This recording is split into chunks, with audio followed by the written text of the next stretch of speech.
sees all.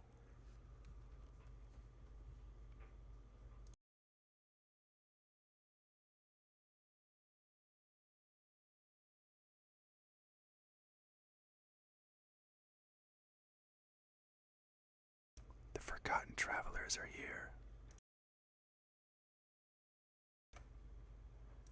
Mini Wargamer Dave here from miniwargaming.com. Welcome, Wargamers, to the Shrine of Chaos. Today we have a very special guest with us. He needs little introduction because you've probably seen him before, and if you haven't, you've been in a hole for a number of years in the wargaming community. I'll say this much. He is a former employee of Games Workshop. He used to be one of the Warhammer TV presenters, and he has his own channel now, the Honest Wargamer. Please welcome Rob Symes. How's it going, Rob? Hi, everyone. Yeah, great. Thank you for being here. Thank you for inviting me on the show. Really appreciate that. Hope everyone's well. Hope you're well. How are you? I'm doing well. I'm doing well. And, you know, congrats on your channel. You've been doing it for a little while now. And when I first stumbled upon it, to be honest, I didn't know that you had it. And out of the blue, I saw it. And it was very recent that I saw it. It was actually the reveal of 9th edition. I actually saw your stream before I saw GW stream. I'm like, what? Oh, Rob's got a stream, and this is ridiculous because you've been doing it a long time. And so I'm like, man, how did I not know about this? So that's when I reached out to you. About then, it was about then that I reached out to you, and then I saw your workbook that you made. Also, you made a little while ago. It's not a brand new thing. It's been out for a while. So if anything, I've been in a hole for this time, not seeing the stuff that you've been doing. But yeah, is that what we call Canada now? Canada's the hole. It's definitely the whole of the north, and it snows in July,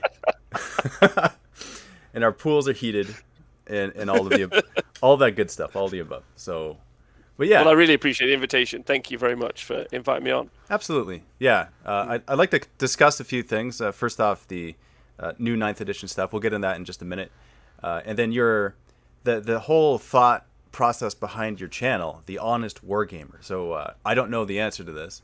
Where did that come from? What was the reason behind that?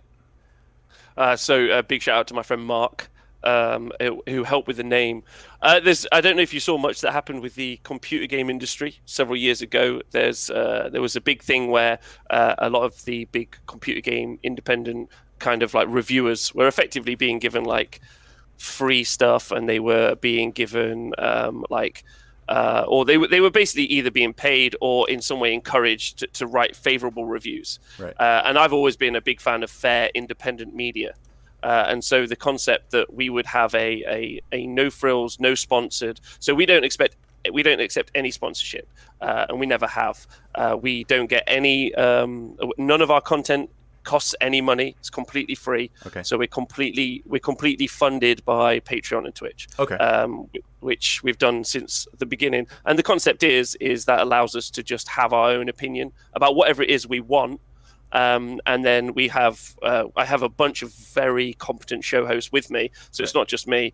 And then we have discussions about whatever it might be that week or whatever the releases are, and we have different opinions, and we've grown as a group, which I think is great.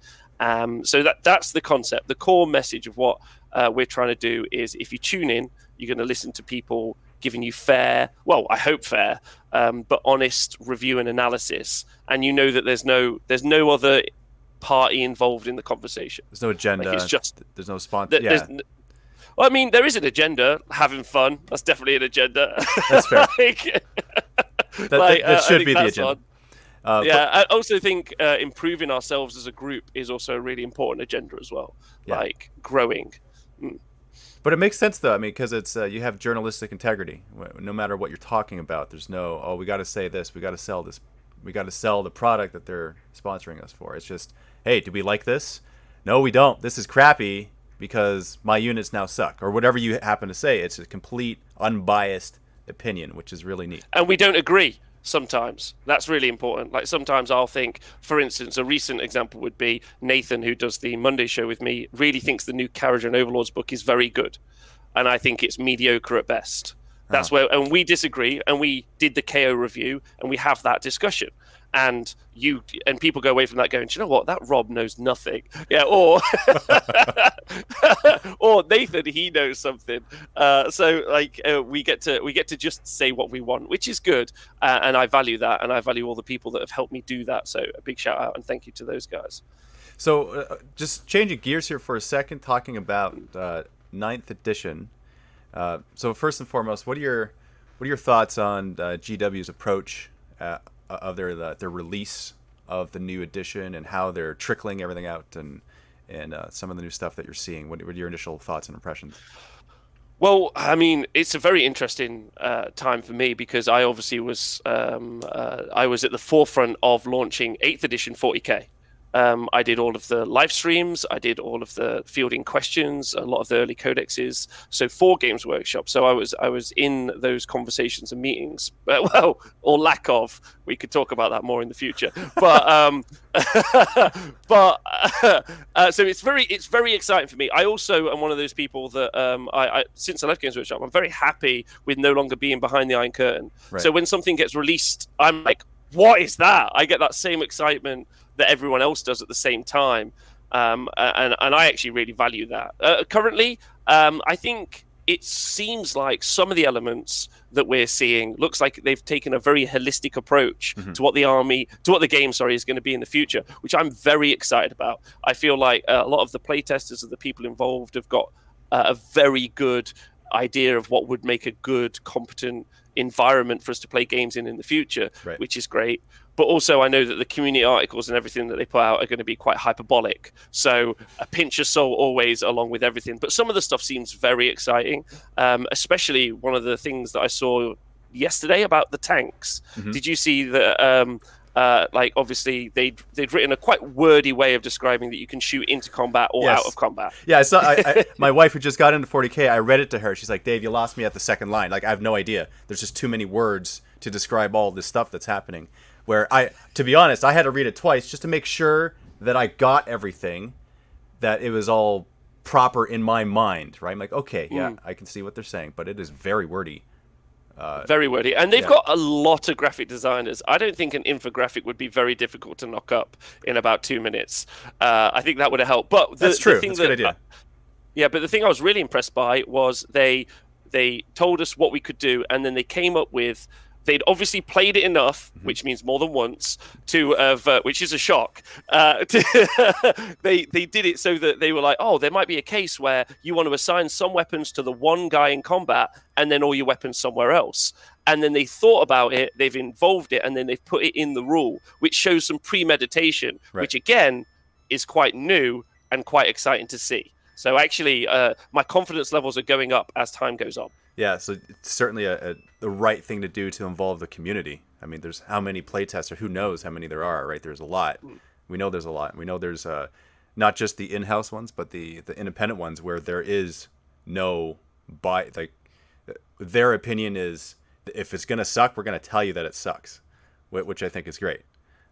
Yeah, and if they listen to that and then incorporate it, I think that's great. And also, like, one of the key elements for me over the past few years, I don't know about you, I feel like, and I know you've played a lot of games at this stage, but I feel like balance is one of those really odd things that people try to talk about.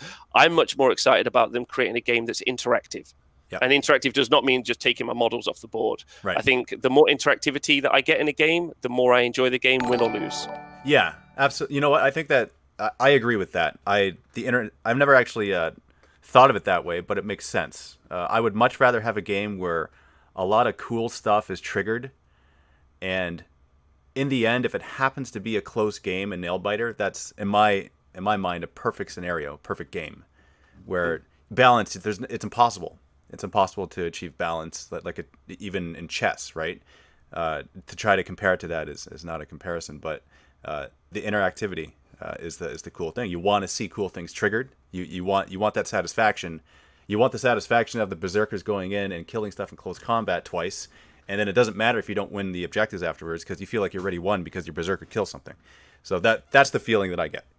So yeah, that makes Yes. sense. Yeah. Oh, and then your opponent gets to countercharge, counterput, like whatever it might be. In that interactivity, I think, and I'm hoping we see more and more of that integrated into the future, and we don't see a design philosophy that doesn't go that way. Which is why some of the kill team elements of You Go, I Go are so exciting, because it feels like you're always engaged. Yep, that's true. You're not waiting too long. You're not like, oh, I'm getting pummeled, and I can't do anything. It's an impossible comeback on my turn.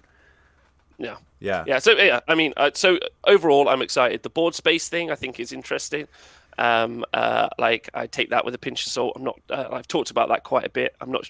How do you feel about that? I haven't heard your thoughts. So that's an interesting one because they haven't fully revealed how that works in with everything else that is the new ninth edition. Like at this point, we're given new board sizes, but we're not sure how that interacts with the terrain yet, or how that interacts with everything else that we don't have all the information on. So it seems like that compared to 8th edition stuff is, oh man, that's not going to work.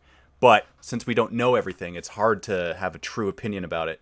It just looks like, that's interesting. And my speculation is it plays well to smaller armies with the smaller tables because you get into the combat and the action quicker. That's just my initial impression. I think that's one of the elements. So my personal feelings are I don't want it to be. I know I had a conversation with Pete once, and he's just like, "How cool is it? We're in action, turn one, we're right in the fight." And I'm like, I quite like jockeying for position. I had a really great game of Tabletop Simulator the other day with my friend Owen, and we didn't engage in combat until turn 2. Now that might seem like that's not overly fun for some people, but the jockeying for position and the understanding of the game state in order to activate those elements was, for me, the exciting factor. Yep. And that was really engaging for me. I was like, this is cool. Whereas if I'm always going to just be charging turn 1 straight in the middle, I'm not that excited by that. Some people will be, and those people, I hope you have a great time. Like, it's cool. So it's a personal thing, not a do I think it's best for everyone thing. Yeah. Yeah, I could see that for sure. And there was something about the size. Correct me if I'm wrong, but the sizes are the minimum sizes, right? Yes, but I'm I'm a tournament gamer. And I know that I might be speaking to people who aren't, or some people who are. But the key element for me is that I only actually talk about the game for tournaments. Because we do a lot of live coverage. That's our other thing that we do on the show is we travel the world. I mean, last year I did 19 events across 4 continents. Oh wow! For coverage. So we travel all around the world doing live coverage of tournaments, much like I did for Games Workshop for ourselves.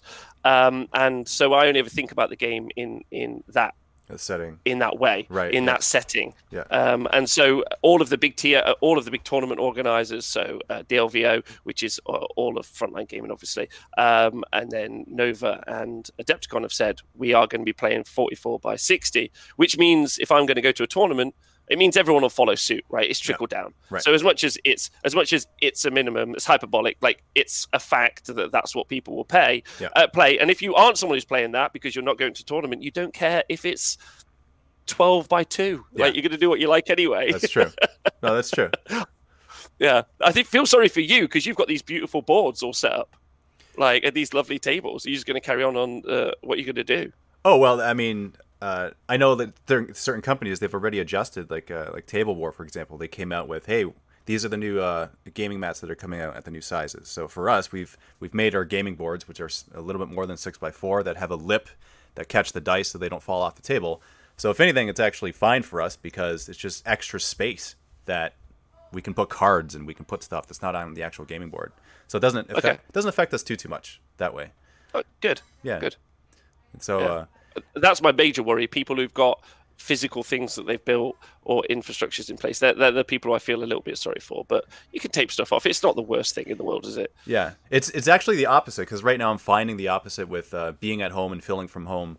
I don't have a 6x4 board, but all my gaming mats are 6x4, and so I got this little like droop over, this 4-inch on either side droop over. So we're technically playing on a 40 by 72 right now, and we still do the deployments, but it's like, okay, you're gonna have to cut 4 inches off, so instead of 12 inches up Dawn of War, it's 8 inches up, and so forth on either side, right? Kind of do what we have to do. Who would have thought IKEA would affect wargaming? That's the real question. Yeah, who would have thought the minimum IKEA table size would have affected? I'd have never thought that. Those Swedish, load to answer for. That's what they've got. That's right. Yeah. Wow. Yeah, that's interesting. I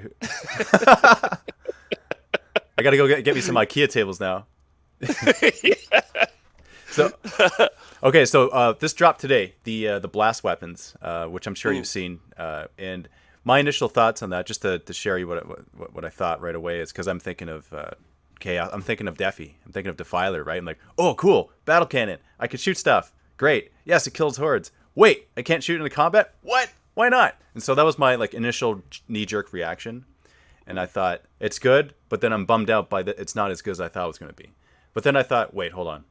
He still gets his Reaper autocannon and his heavy flame. I shouldn't be complaining, right? Because he still gets to shoot all that stuff, and he doesn't get the -1 to hit for the heavy weapon and moving. So it's overall a big buff to him, and vehicles with blast weapons, and just vehicles in general. The vehicles that are specifically blast weapons, yes, they only get that, but still they are so much better, and probably they're back farther anyway, shooting at whatever they're shooting at. So what are your thoughts on the blast weapons?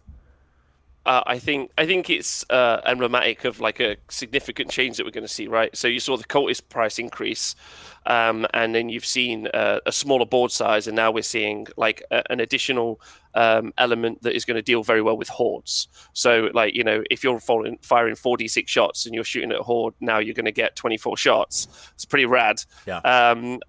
So I feel like the hordes are a thing that are going to go by the wayside. So as a proud owner of 120 Orc boys, I'm obviously scared for them and their time in this world. I feel sorry for GC and occult players or anyone who really wants to run horde armies. I don't think the existence of hordes is what slows games down.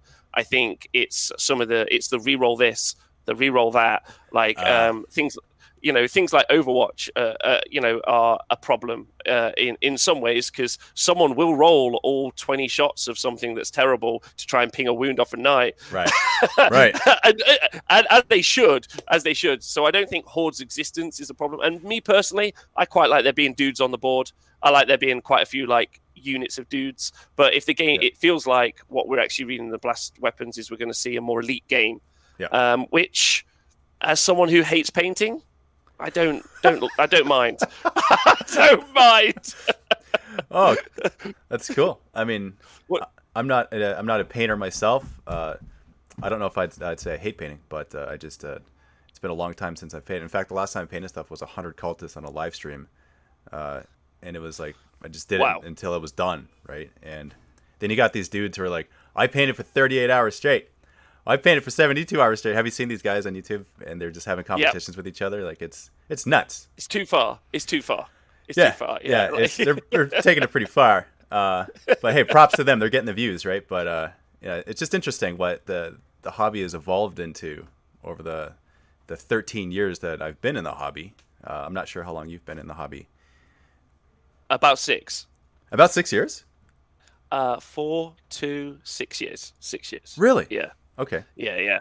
It might be 7. You might have to quote me on that, but not particularly long.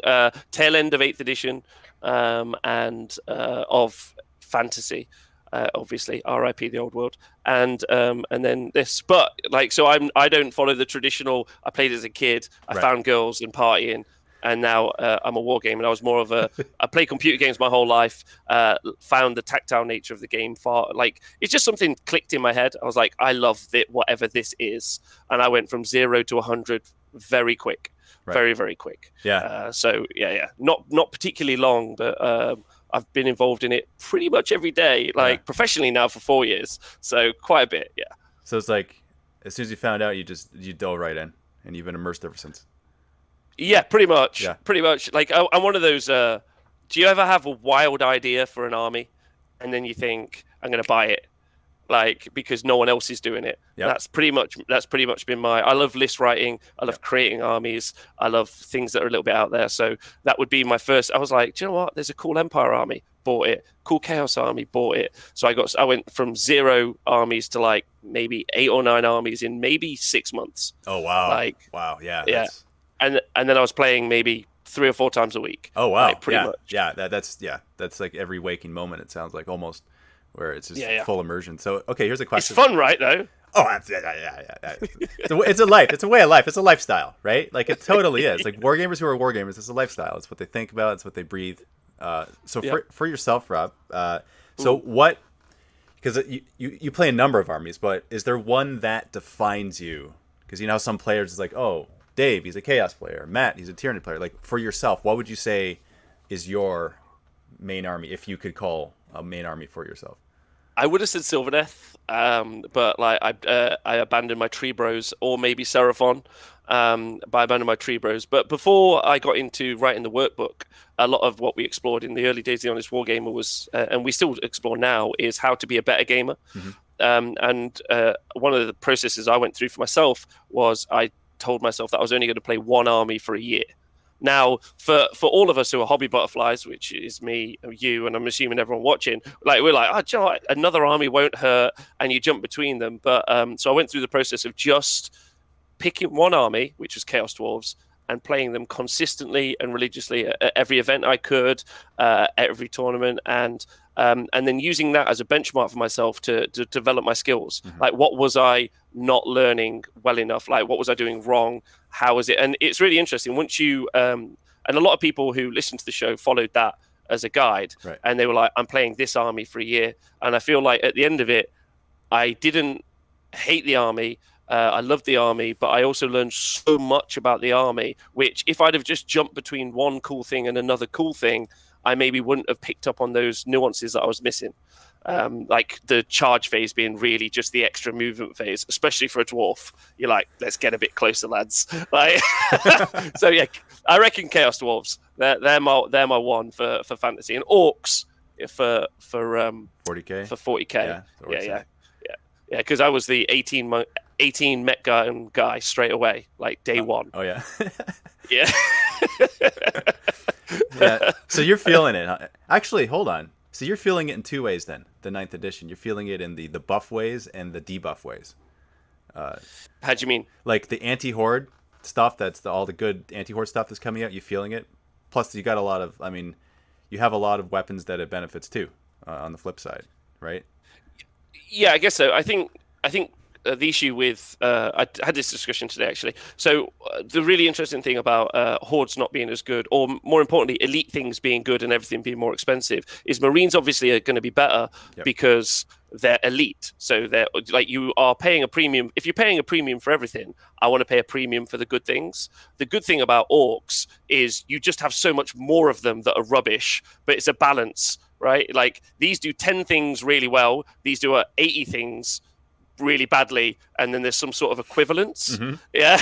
But if I'm paying more now for all my bad stuff that does rubbish things, then there's a problem there. Right. So I'm still hopeful. I'm really hoping for some of those elements to get reworked. But I have other armies. Admech, I'm still a huge fan of Admech, so I'm hoping they get better. So there's there's a lot of hope, and I'm love a new edition. So we'll see. Yeah, absolutely. Okay, so I got a question for you, and this is diving into some of the Honest Wargamer stuff. So okay. So from GW, from their perspective, what is your opinion on their? How do I word this? So when they come out with a new edition, how much of that is pushing certain units to be sold versus the fun factor of the game? Because I know it's both. It's got to be both. Right, but I think anyway. So, what are your thoughts on that? There's a great quote about this actually. Never attribute to malice what you can attribute to stupidity, which I've always loved that quote, especially when dealing with Games Workshop. So, if it were true, a good example would be when they released the Tzeentch Demon books way back at the beginning of 8th edition, right? Yeah. So. Skyfires were great. Enlightened and Skyfires were great. They were really good. However, some of the other Tzeentch elements, or let's take Beasts of Chaos, Beasts of Nurgle, are terrible. Okay? Right. But they make the same money that they do for the Enlightened that they do for the Beasts of Nurgle. Okay. So the concept that they make good rules to sell Unit X can't possibly follow suit, because they'll release two things and one will be good and one will be rubbish. Right. What's another good example? Bloodthirsters aren't great in competitive 40k. Right. Like, they're not great. Yeah, you just never. But you never see them. Yeah. Right. Unless people are having a great time, in which case I encourage you to do so. Do what you want to do. Don't let anyone tell you not to. But why do they not want to sell as many Bloodthirsters as they want to sell something else? So like what they definitely want to do is sell books. Okay. Because it doesn't matter what else happens. That's the big profit margin is books. Interesting. You're just like, but like the concept that they create new and better rules for units is definitely true.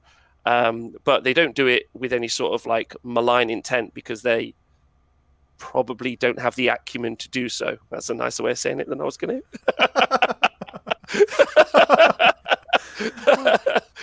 And this is the Honest Wargamer. I love it. Okay, so on that, about what you said about selling books, what are your thoughts on the reason why currently they don't have a digital, they don't have their rules available digitally, and then when they do FAQs and erratas, they just update them and make it available. Now, that being said, I'm not sure what the 40k app's going to do, so this might be, I'm not sure if the question will be relevant in who knows how long. But what are your thoughts on that? Just, they've been selling codexes for a long time, and they just released the FAQ separate, and it makes for. I just think that's poor quality control, isn't it? Effectively, like it's just poor Q. Like another company would be quite embarrassed for that level of QC. But then still, you see even things like Wizards of the Coast have some like pretty poor QC sometimes. Like they don't tend to like they'll I don't. To say that I think that there's an overarching plan, I think is I don't like to. Well, that's one of the things I actually don't do very much on my channel is try to second guess them or their intent. Right. It just like I much prefer where we're at. Like that's what I prefer. What are we doing? What's the game state? How can we talk about that? What positive things can we do to affect ourselves or each other in that environment? I'm not really too stressed about what their intent or not their intent is. I just want them to carry on being themselves. I'd like them to get better when I think they're not doing great. But when they do great things, I also think that I compliment on that as well. So like I'm not too fussed about the intent because I don't really care. Yeah. Like I want to fair. get on with the game. Do you know what I mean? That's fair. I mean, that's ultimately what we care most about is the fact that we have models and new stuff's coming out and that we can play with it. So on that note then about what you said there, what do you think they could do? If you had, let's say you were the CEO, okay, right now, you had full control over a decision to do something in the company to make it better, what would be the first thing that you would do?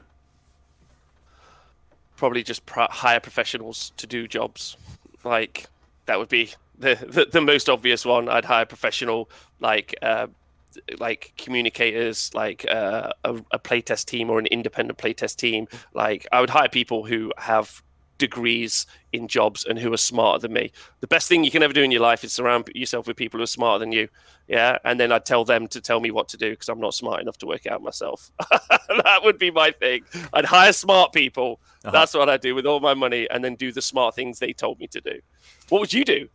I'll have a Corn Demon Codex immediately. Yeah. Like today? Today, yeah. Right away. Bring it back. And new Berserker models right away. All right. Okay, good. Yeah. All right. You're really using your own position of power to push your personal agenda. That's right. Okay. Can we all make sure we don't make Dave a king? Because no more. He's a despot. Tau does not exist anymore.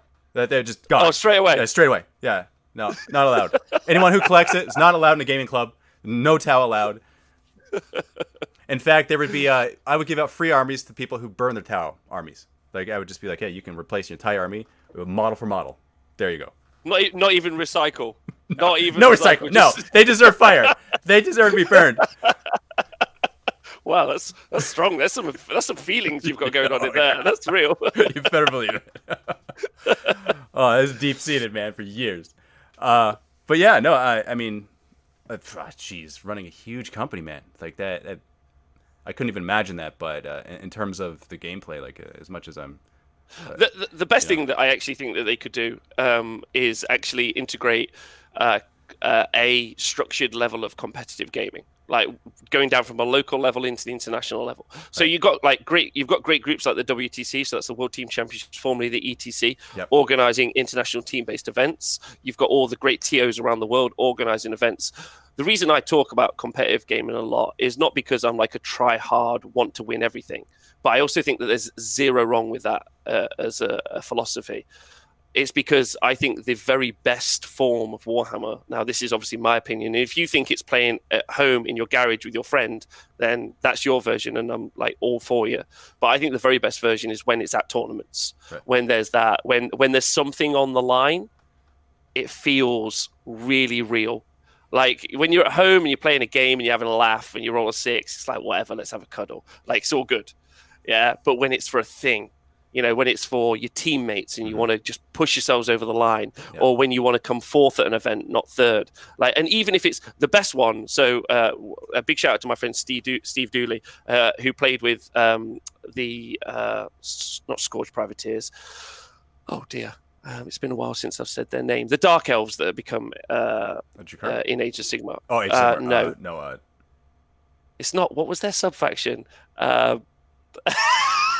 It's good that we both can't think of it, because I'd be embarrassed if you could have thought of it and I didn't. No, but anyway. But chat, please help me.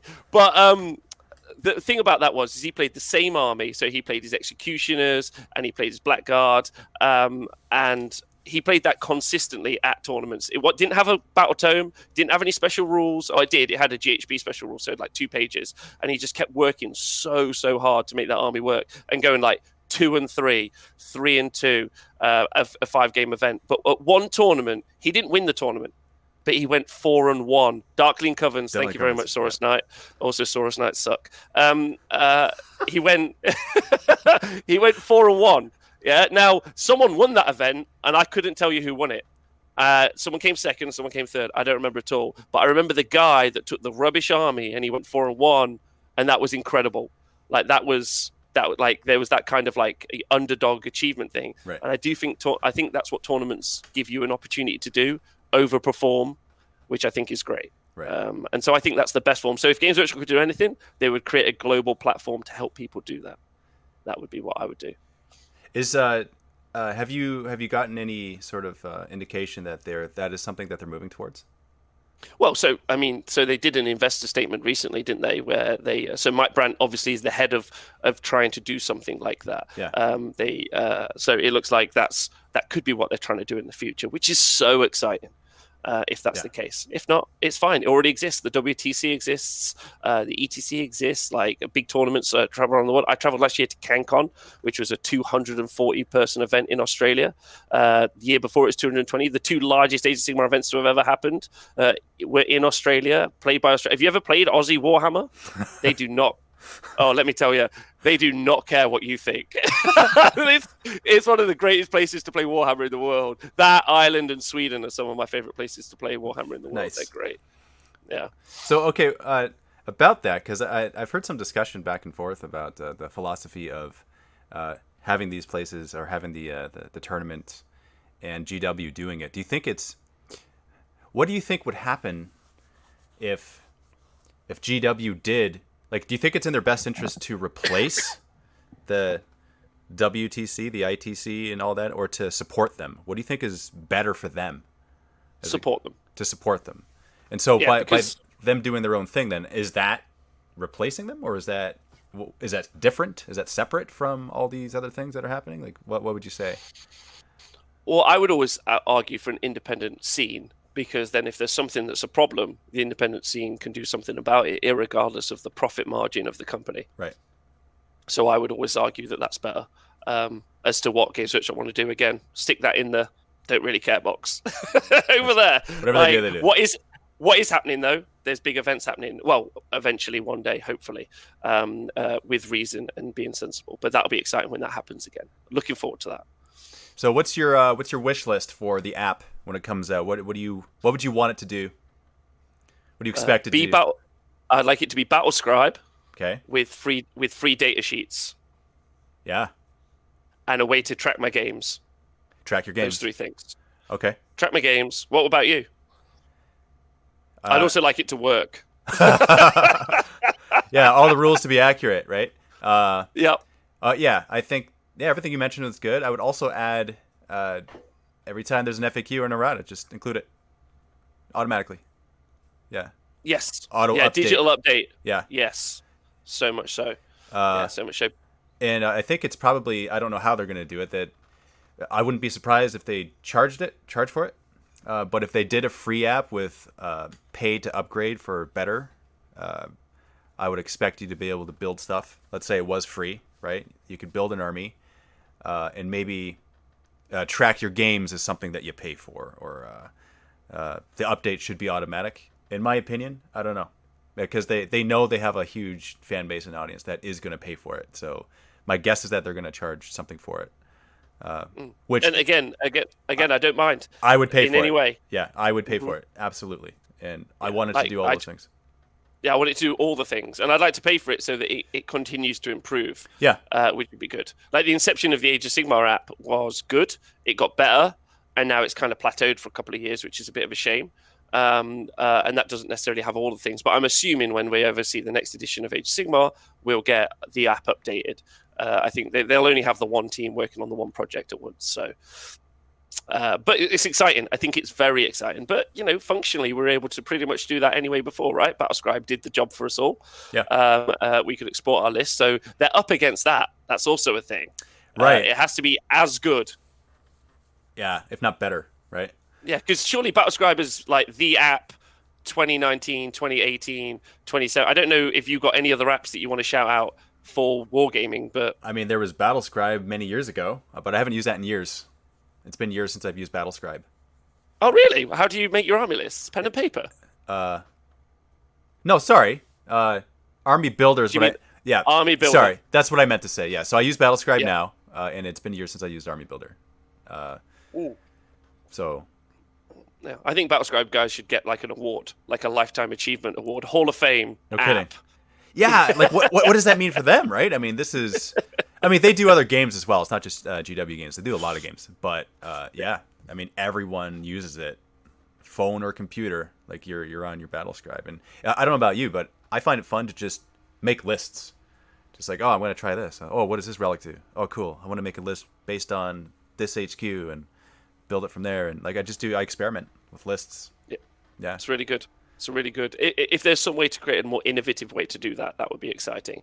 Like you see, I think keywords are one of the things that they're missing a lot. Like for instance, if I've got an ability, whether it be a stratagem or maybe a psychic power, and it's got the ability to affect unit X and Y, I'd quite like to click that keyword and see all the units I'm available to use it on. So a quick way of referencing how I can add combos and do things and produce effects in game. That would be quite nice, but that's fine. That's what the brain's for, I guess, at the minute. So here's a thought on something that AOS does that GW or that 40K doesn't do yet, and not to the same degree. They do it a little bit, but not to the same degree. And that's having datasheet cards, right? Like oh yeah. Why doesn't GW do that? That for 40K, right? I mean, that would be great. Yeah, I guess so. I think, like, for me, I'm a big proponent of getting off book. Like, if you're playing some casual games, you can just have a book open, can't you? Or a tablet. But 5 books, though, right? That solves the 5-book problem. Yeah. Yeah, it does. Right? It does. But if you aren't just picking up your Battlescribe app on your phone and using that as opposed to your 5 books, then I can't help you already, I think. I think you're already your own worst enemy. Like, so Scott. So here's a scenario, because my wife, who has recently gotten into 40K, she's playing Blood Angels, right? And okay, she's reading in the Blood Angels Codex, and there's some stuff in there. There's some stuff in the Psychic Awakening Blood of Baal that exists that doesn't exist in the Codex. Okay, cool. And then in the Psychic Awakening book, there's some lore that doesn't exist for some of the units that exist. So we had to go to the Space Marine Codex, right? Like, there's no lore on all of the stuff, basically. Like, oh, what is an Invictor Warsuit? What's the lore on that? Okay, go to the Space Marine book. Okay, so there's 3 books now. And then there's a rule book, of course. And then there's a chapter approved, 2019 for the mission. And so there's your 5, right? And that's not even if you have like allies or whatever in the army, other armies in the battle force, right? So yeah, that would be a good thing, because I've seen independents making cards like, hey guys, check out these cards I made, and then that kind of spread like wildfire a little bit. Like, yeah, these are cool. These are really useful. It's nice having these, because really, if you think about it, how many units do you bring to a game? Yeah, it depends. Yeah, it depends which armies you're playing. Yeah, no, I mean, I'm sure having the option would be good. They did a set for AOS, but they're all limited edition, so they just sold out. Like, of they course, did a limited run. Yeah, of course. And they got to maybe change. having them. I was going to say, like, they got to change the text, the font size too. Have you seen the data sheet cards where it's like a massive card and like tiny text, and it's like, I don't understand that. Maybe it's just an oversight, but. Dave, just say it with me. Don't attribute to malice what you can attribute to stupidity.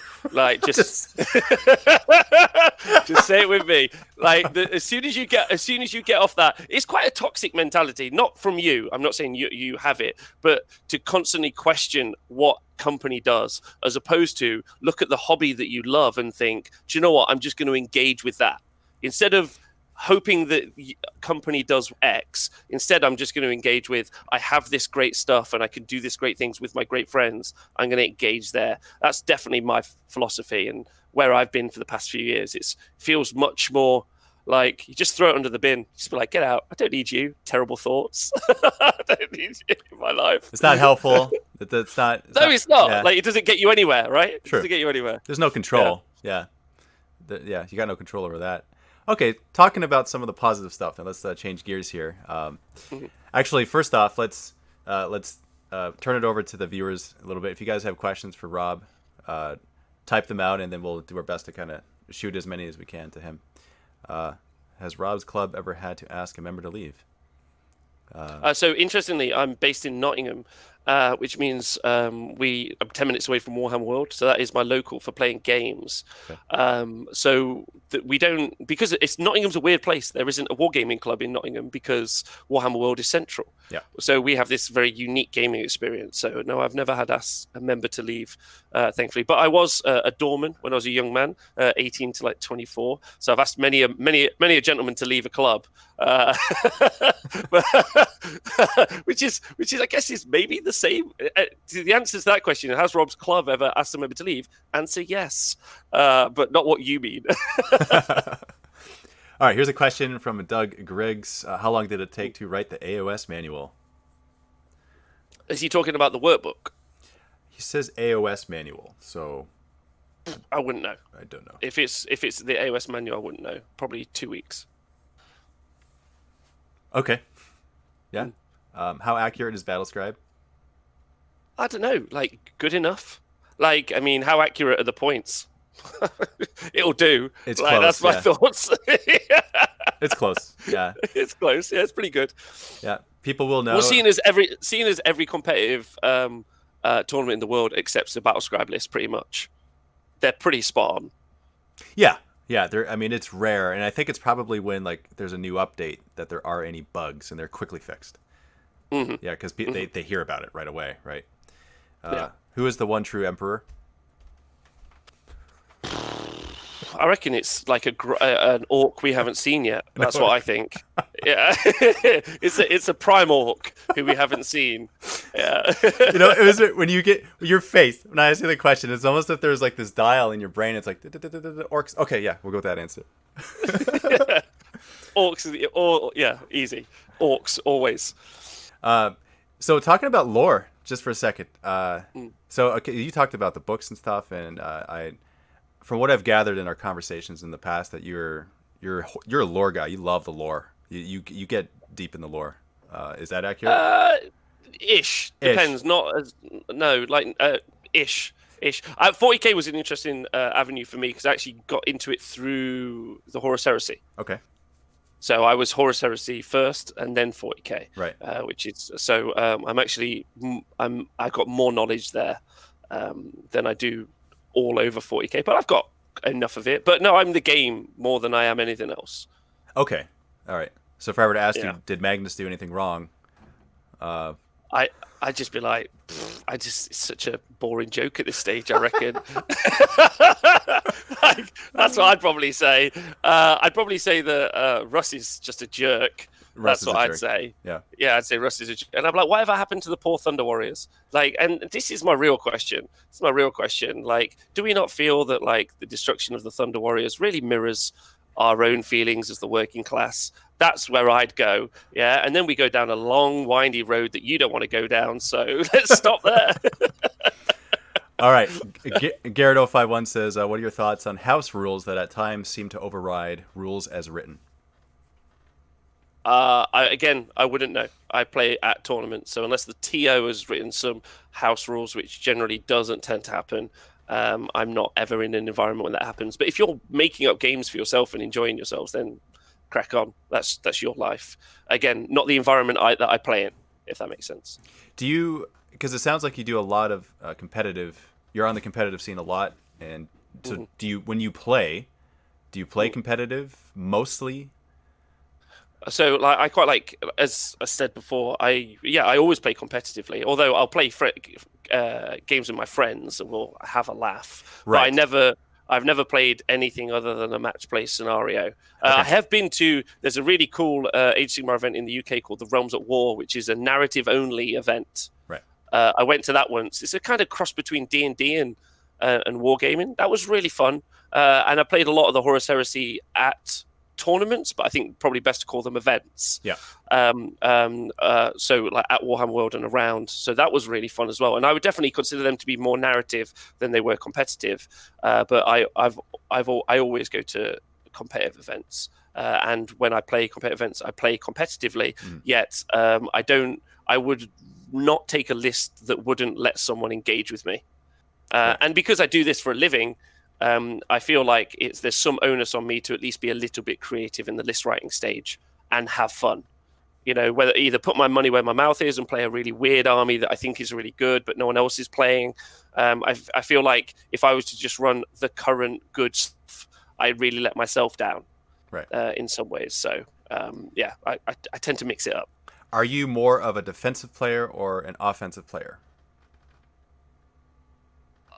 Defensive, actually. I play castle builds quite often. It's one of the things I'm trying to work on at the minute. I'm trying to build myself into a more aggro player, but I'm just a coward, I think, at the heart of all things. I've been really critical of myself recently. I'm like, you need to get a little bit more aggro on your game. So, yeah, defensive at the minute. Yeah, definitely. Yeah. What would you say is the type of player that you enjoy playing most? Same defensive. Well, no, someone who enjoys controlling the board space and understands movement and the game. So there's a really good way of looking at how you play and what skill level you're at. So beginner, intermediate, or advanced. So beginners make mistakes, so it doesn't matter if you win or lose. Everyone's a beginner. I'm probably still at that stage in myself. Medium is you don't make mistakes. That's pretty hard to achieve, just not making mistakes. And advanced is you force your opponent to make mistakes. Interesting. Now, the very coolest game of Warhammer you can ever see, in my opinion, you guys don't have to agree with this, that's fine, is when you're watching two advanced players. Because what they're doing is they're definitely already not making a mistake. Right. What they're trying to do is make their opponent make a mistake. Right. And that's super fun. They might do that through bait or board control or giving them an objective or a unit to hit or whatever it might be, trading off really well.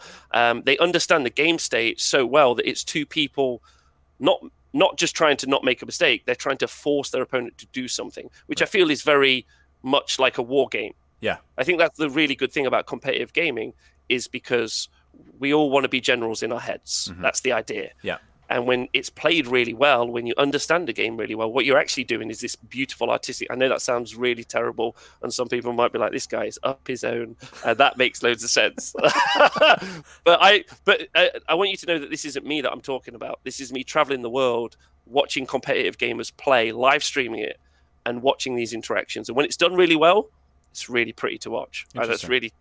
Do you get what I'm trying to say? That makes sense, though. It's like seeing. It's seeing the pros play. It's seeing the pros as in the top of the game, the best of the best. and it's exactly like when if I don't know if you play any sports at all. No, I don't. But same. Me neither. But like, I probably wouldn't go and see. Oh, a good example is bands. I've got loads of mates who are in bands, and when they've got their local show, they're like, "You coming to my show?" I'm like, "Of course, I'm not coming to your show. You're terrible." Yeah. but I'll pay to go and see the gig by the famous band who are good, who produce good music. Does that make sense? Like, there's a difference between the two. Same as sports. You watch the pro team. You don't watch your mates at the park just swinging a ball around because it's silly.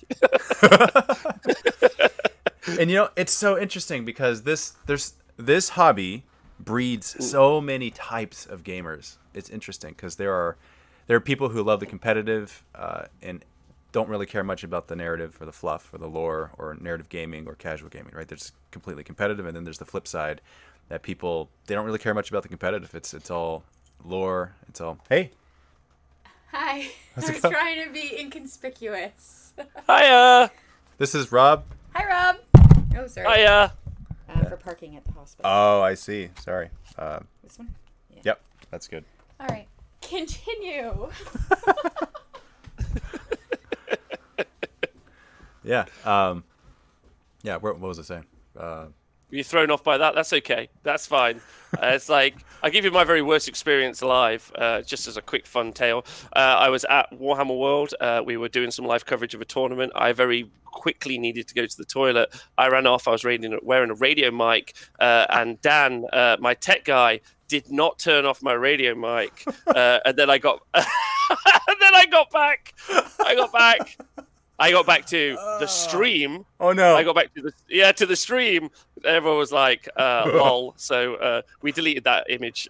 Like, none of us talked about it. Me, the 1,000 people watching, and none of my bosses ever knew. We're all just like, we're all quiet about this. And was like, "Yeah, we're quiet about this. This is fine."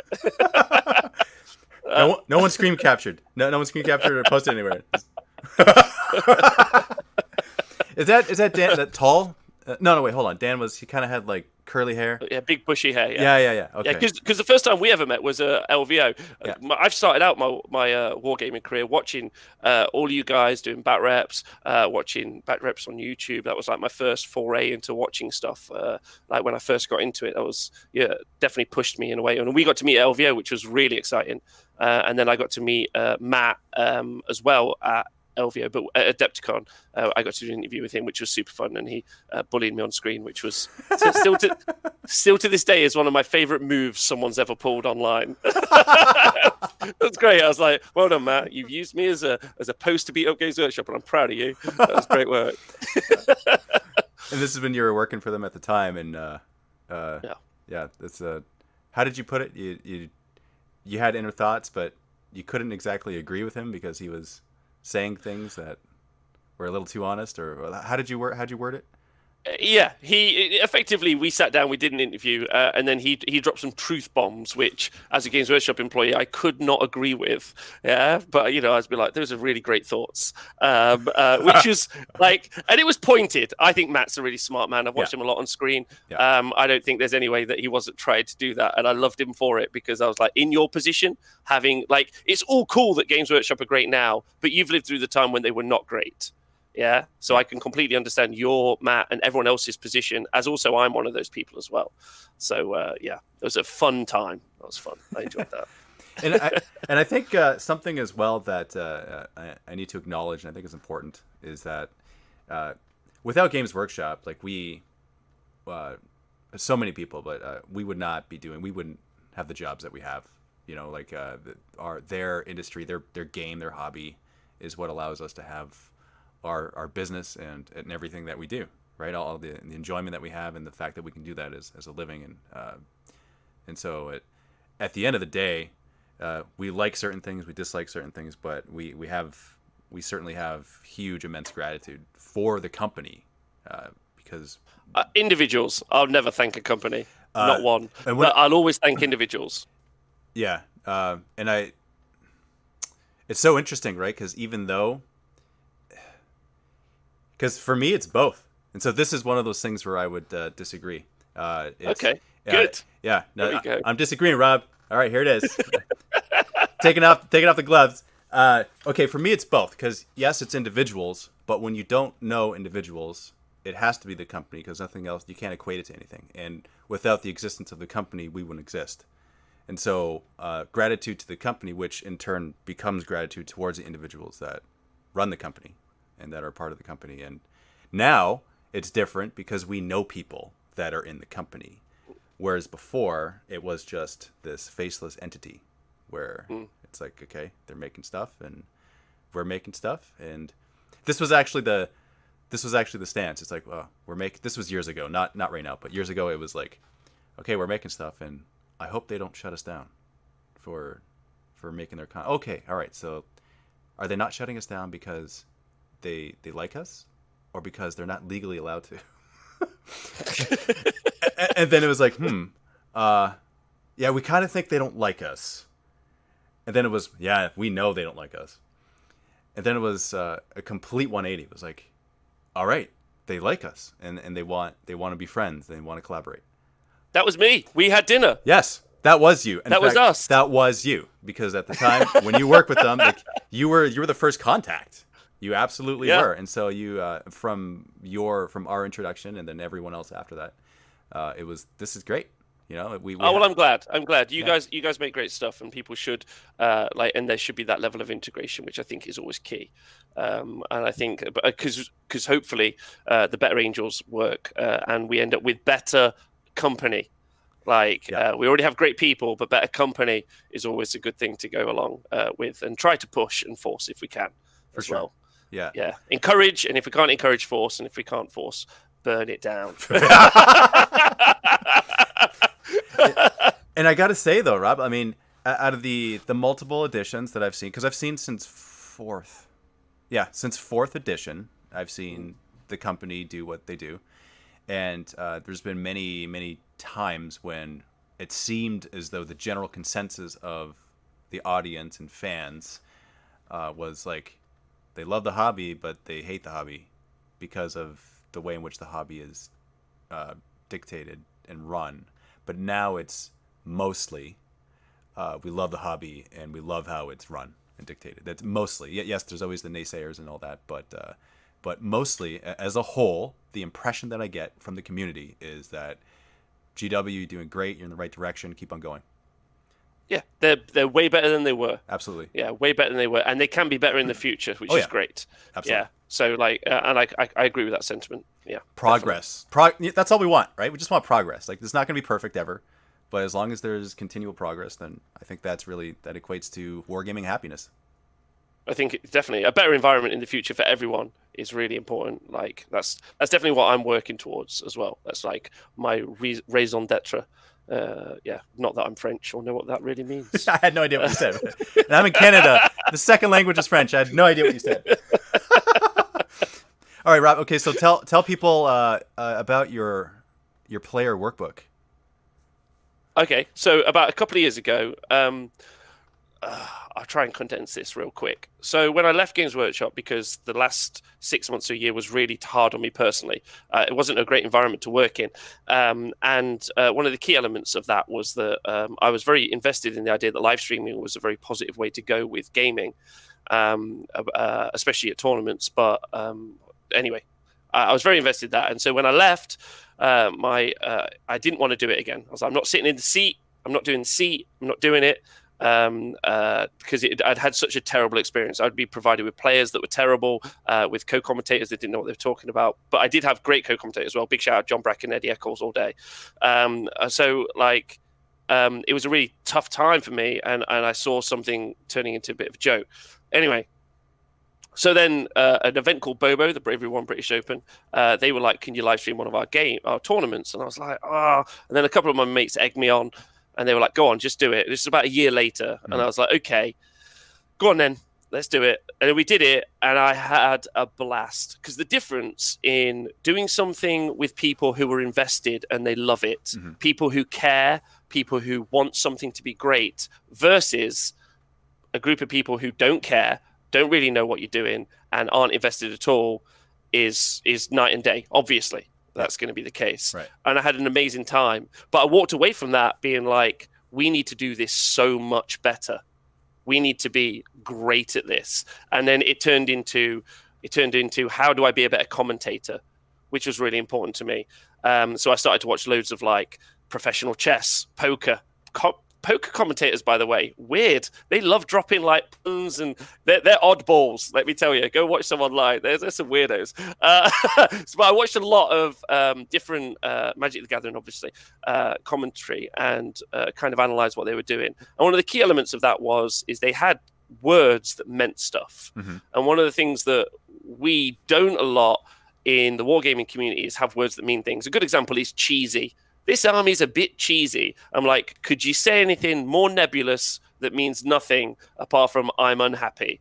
Like, it's not articulate, right? Right. And in order to be a good commentator, I need to be articulate. So there was a great show that me and the 40K guys did where we just broke down all the words that we'd ever heard of in any of the war games, 40K or Age of Sigmar. And we like wrote them out, and then we created this set of keywords and what they meant and how we felt about them. And then off the back of that, I asked myself, how do I commentate a game? How do I explain to an audience where it's good? Mm-hmm. Like, what's happening? Like, because when you watch a top-down view of just a board space, you're like, okay, I don't really know. But there are, and you've played a lot of games, so you'll be able to back me up with this if you think this is true. There are swing moments in a game and also momentum. Sometimes it just seems to it just starts to snowball, right? Or you're on the back foot, and then it just seems to like accelerate, and you're like, So what I wanted to do was articulate how I could explain that to an audience, which was part 3 and 4 of the workbook, part 4 of the workbook, the momentum, or as like to steal from Magic the Gathering, the beatdown. And then from that, I just cycled backwards, and I was just like, how can I write something that involves the keywords, this idea of how to talk about a game, and then how to get people to that stage of the game. Because when I was first into wargaming, like I told you, mm-hmm. I just became this monster who absorbed everything.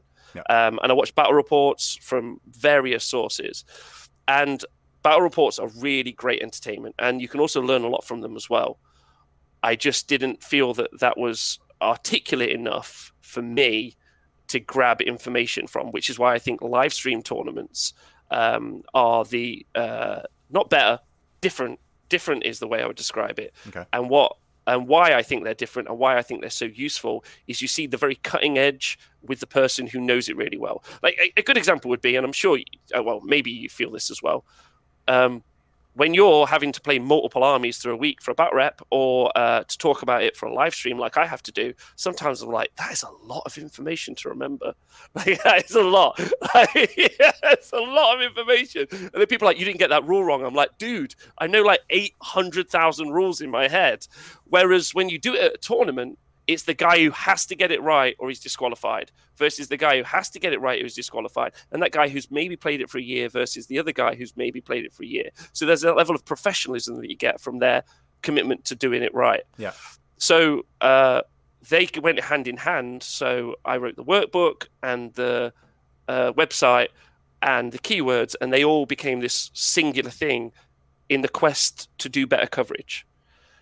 So that's where the workbook came from, and that's what the workbook is meant to take you as a new person from don't know what you are as a gamer to I've got some exercises on how to be a better gamer. And I'd like to do a big shout out to all your narrative gamers and casual gamers. If you be a better gamer, you'll have more fun narratively. That's a key. Like, there's no way that, like, I'm a terrible painter, right? And so I say I hate painting.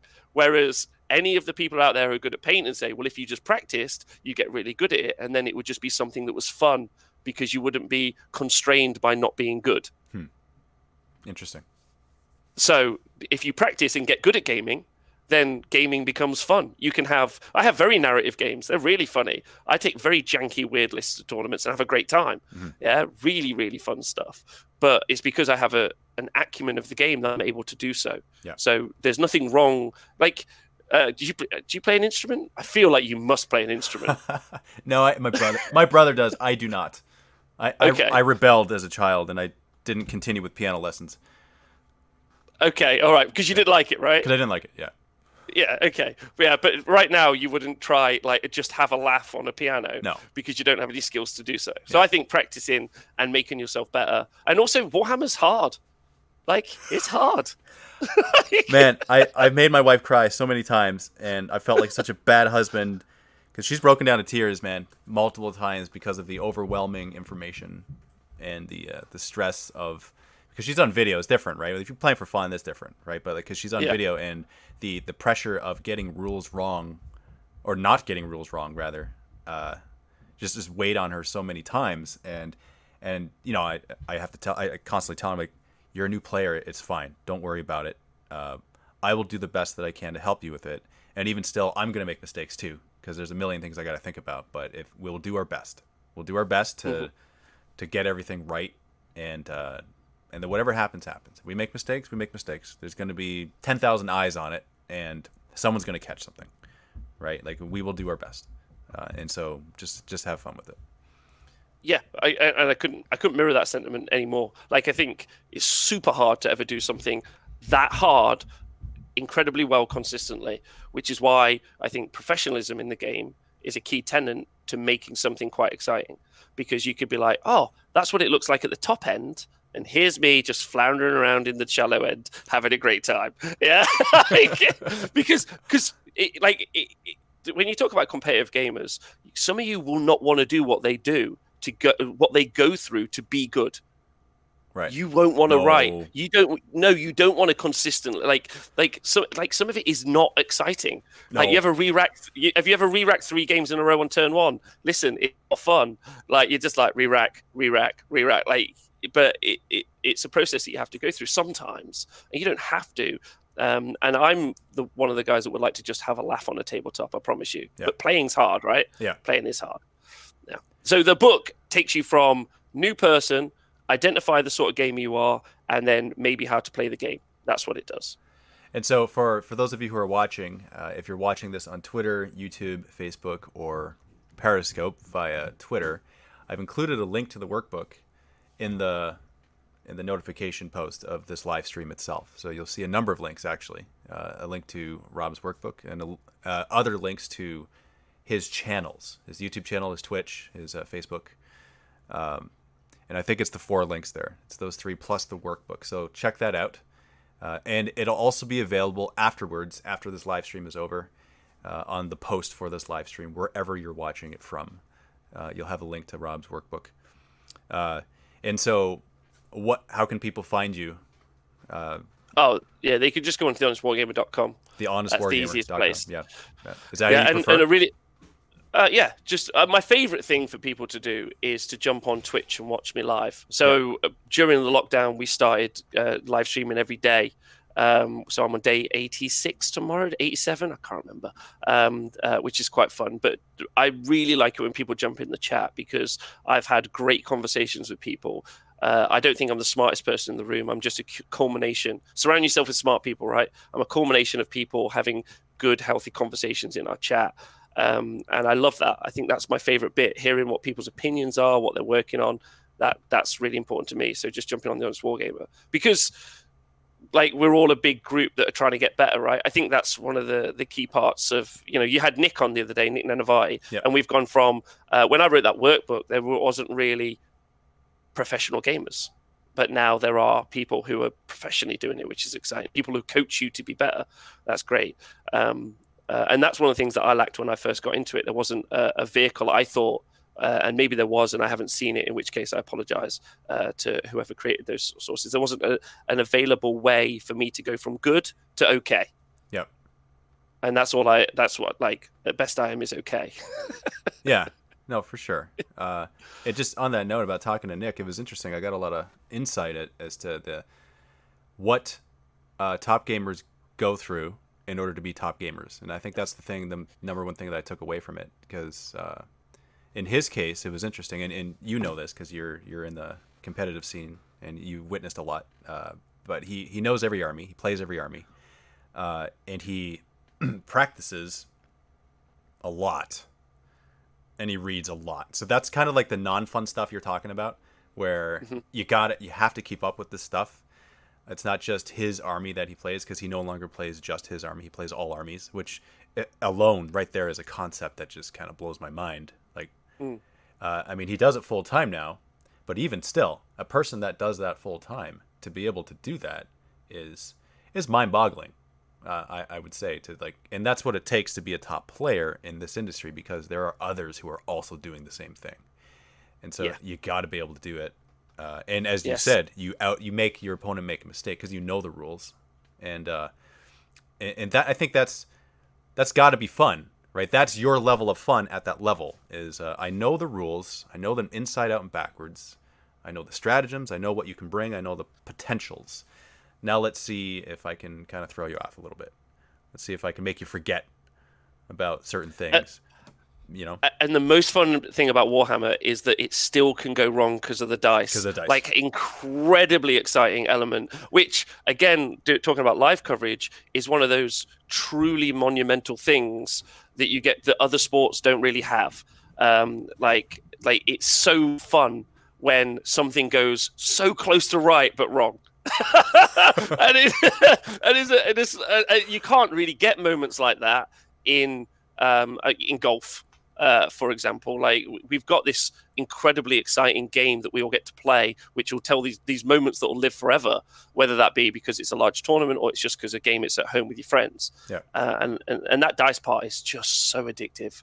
No wonder people just love watching dice roll. I reckon there's genuinely a channel someone can make. They just film someone rolling dice, and someone would watch that. Someone would lap. Yeah, people would lap that up. They'd be like, "What are you rolling dice for?" Don't matter. I'm just 4 dice and 4 6s. I'm gonna show my mates. Oh my goodness!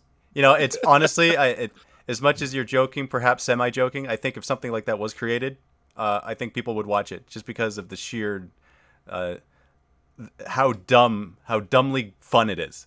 It's like, oh, that's so stupid, but I love it. It's one of those things. Incredibly good.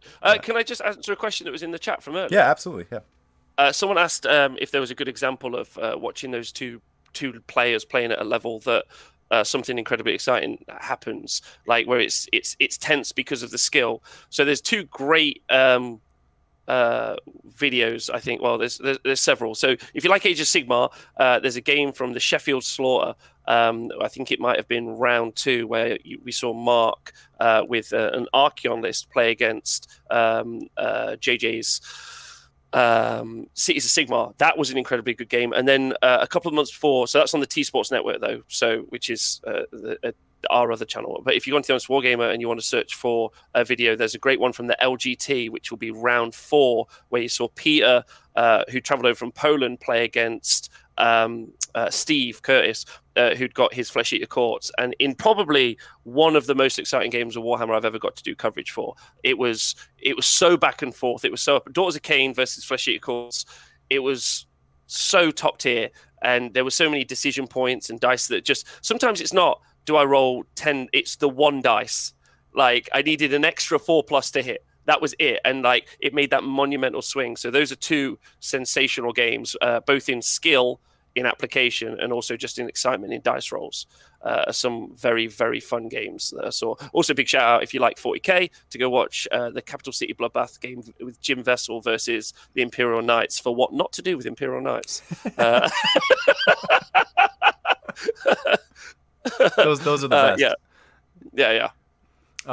Actually, would you recommend I have him on the Shrine as well? Because he reached out to me.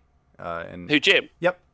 Yeah, Jim's fantastic. Yeah, Jim's the all-round hobbyist, painter extraordinaire, lore extraordinaire, gamer extraordinaire. And Jim's also on a really interesting journey where he started out 8th edition, not particularly competitive, and now has been playing very competitively. But again, it's very mono-focused. So unlike Nick, when Nick's jumped around a lot and has done incredibly well doing so, Jim has just stuck with a singular army that he enjoys and likes, and has done really well with. So yeah, he'd be a great person to have on. There's loads of great people to talk to. Doing interviews, like, everyone's great. Yeah, I try to vary it, right? Like, I had painters on Craft World Studio on last week, which was completely 180 from the gameplay, right? As the hobbyists, and they're incredible painters from. I don't want to say the name of the country wrong. So they're Eastern European. Okay. Yeah. I couldn't remember if it was Siberia or another country. So anyway, yeah, incredible artwork. Every single model they paint is a piece of art. It actually looks like a painting. There's stuff Their models look like paintings when you look at them. It's insane. And then I had a voice actor on one time, just for fun, right? Just to kind of see what that was all about. And because we do the narrative stuff, and we kind of we do voices sometimes, right? And I'm kind of delving into that a little bit more. And Dave Taylor, I had him on recently. So there's a lot. And then Nick, as you said, right? And so I like to vary it because I see myself as a all-comers kind of gamer, where I enjoy multiple aspects of it, and I focus on everything. And that's very much, with the exception of the competitive, because we don't cover that. On mini wargaming, we don't focus on that a whole lot, but we certainly have an appreciation for it. And we respect that level of gameplay and what goes on to make that fun and for that to happen. And honestly, if we had a content producer that was like strictly competitive, we would probably do competitive content where they go to tournaments and they do that stuff, and they'd make videos that are list analysis and competitive battle reports and all that. We would probably do it if there was like a hardcore competitive game. Do you ever access any of the stats that are available? Like, I wonder, especially with the audience that you have, which is huge and well deserved. Like, I wonder if some of those elements aren't when you have the biggest voice.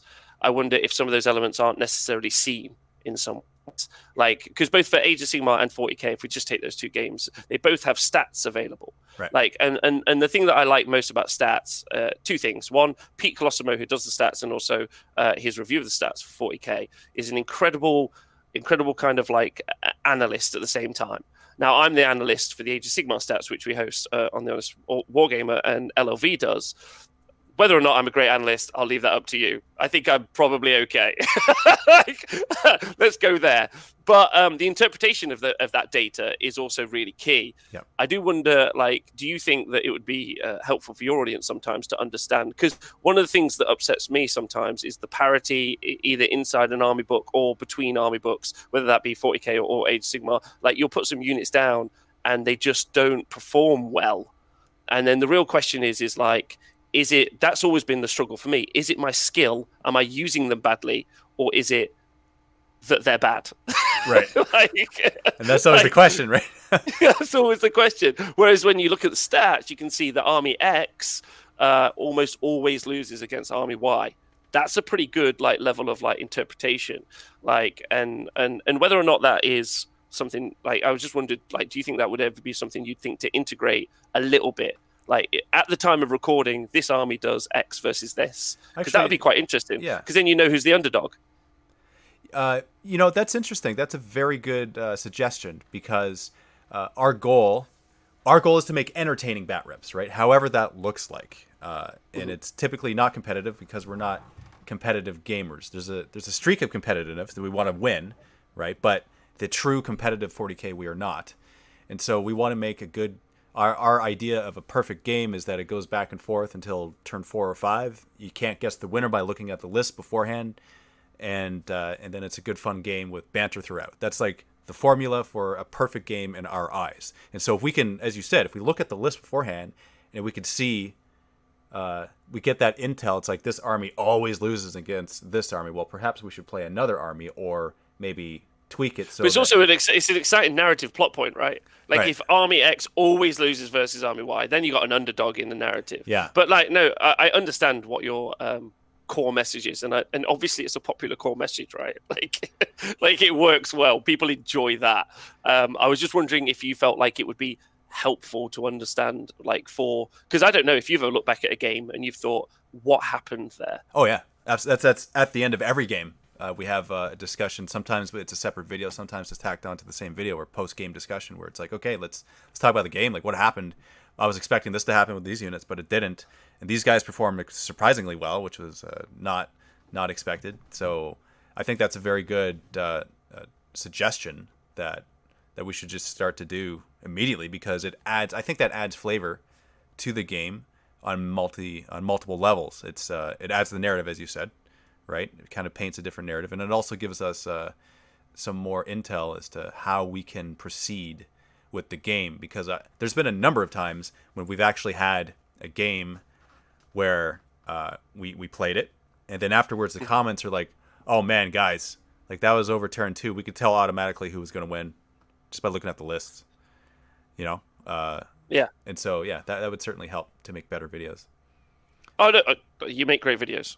There's no question for me. I was more wondering if like that's something you were ever engaged with, because it's like, because I like what your core message is. It's very defined, and it's really important that you do that, because I think that like you say, there's a whole bunch of people that don't care that I exist, or my message. They'll be watching this video in the comments. I'll check in a couple of weeks. They'll be like, "That guy, I hate that guy." Like, but Dave, you keep being fun, like, which is really important. It's a super important message, like, and I hope that continues. You know, I have to be honest. Like when I saw you on the live streams at first, I'm like, okay, I love that guy right away. I like watching that guy because of his energy and his fun and enthusiasm. Like without knowing anything you were saying. It was contagious, and that's how you are as a person. That's how you still are, which is good. And I have to say something as well about the on the note of, come on, no, don't get old and forget like your dad. Come on, I had this thought. I was like, no, I wanted to ask you something as you were saying that. It reminded me of something that I wanted to ask you about because I wanted to get your perspective on it, but it's escaped my mind. Sounds fun. It sounds good. No, it's okay. Yeah, I remember now. All right, so here's an interesting fact. Our audience, Mini Wargaming's audience, we did a poll. 15% of our audience care about or is a competitive gamer. Mostly, right? And I say mostly because everyone has a degree of competitiveness that they like. Right? They might be like 80% fun, casual narrative, 20% competitive, but like 15% of our audience are competitive players. And so it's interesting because is that how it is overall in the overall community? I don't think so. I think that is a skewed stat because we have attracted the more casual narrative gamers. And so that's what our audience is. That's not necessarily the overall. So I'd be interested to know what the overall is out of all games. I think that's. I mean, the stats aren't readily available, right? Like, but you do get some like key points, right? Like 100,000 active users a year for Battlescribe. Yeah, like what percentage of those are narrative? What percentage are not? Like, there's some really good data points to start to understand that, and then also look at like a good example would be you do an Age of Sigmar battle report and it will get 10,000 to 55,000 views or whatever your ranges are, right? But you go to a tournament and you might only get 200 people attending, and you're like, well, like, what's going on there? Like, where's my other 50,000 people playing the game? Like, maybe only those people think it should be competitive. And then you have things like the LVO live stream last year for the Big 40K event, and you ended up with 11 or 12,000 people watching live. So you think really, what is that? And the key tenet is as a game produced by Games Workshop, it's only in the past few years it's ever really, they've said it's viable to play as a competitive game. Right. They've encouraged that. They've said you should do this. So I think we might be at the beginning of, let's say, a movement at least to play games competitively. And as stated before, working to be good at something. Like if I could just turn up and having never played a guitar or played the guitar like 8 times, just start strumming away in a pub, and then people are like, yeah, man, like, you're cool. Yeah, that's what people who don't try hard at the game are doing, which is fine. Yeah, they're just being themselves, loving their life, doing what they want to do. Like, being competitive, I don't think seems fair. How about being competent? Yeah, having mastery, I think is an important factor, because you'll have a better experience with it if that's not too much of a diluted point. I think it's I know if I tried really hard to be a better painter, I would start to enjoy painting more. Like if I watched tutorials and I focused and I thinned down a wash. Dave, for the first time in my life, I thinned down a wash yesterday, and I thought, why am I doing this? What's the point? Yeah, I was like, why am I half doing a job? Just do the whole thing. But it does look good. I'm quite happy with it. Like, it looks fine. my point is that if you try hard at something, you get better at something. And I think there's a lot of fear that we have in ourselves sometimes that being good at something is something like that we might not be able to achieve. Do you get that? Sometimes we have personal fear, and the smoke screen of I'm only narrative, I'm only enjoying myself. Sometimes is something that we use for ourselves. I know as a content producer, I sometimes feel that as well. Conversation today, I said about going to tournaments. I feel like going to a tournament, I should do well because I talk about this game competitively all the time, right? Like Nick's got a lot of pressure to perform really, really well. Yeah, he has that, and that's on his shoulders, and that's driving him, and that's really hard. But there's also that personal fear that people might not think that I'm any good. But I don't let that bother me. I just go, do you know what? Play the game you want to play. Enjoy yourself because you've only got one life. Enjoy what you're doing and have fun, right? Yeah. But a lot of us, I don't know, do you ever worry about that? Do you ever feel like I know that you don't want to be competitive, but say there was a tournament and you could go to it. Would you be like, do you know what? I'm going to put my hat in the ring, or would you feel what? How would you feel? Well, I've never once participated in a tournament, and I don't personally like. I mean, I gravitate towards the narrative casual games. That's just what I enjoy, right? Like I wouldn't choose to put my hat in the ring. My thing is just kind of going in the room and being excited about the armies that people brought and being goofy. Like that's kind of what I would do, right? I wouldn't play. That's what I would see a corn army and I'd be like, okay, there's the winner right there, and I'd just do a war cry or something, like that's what I would do.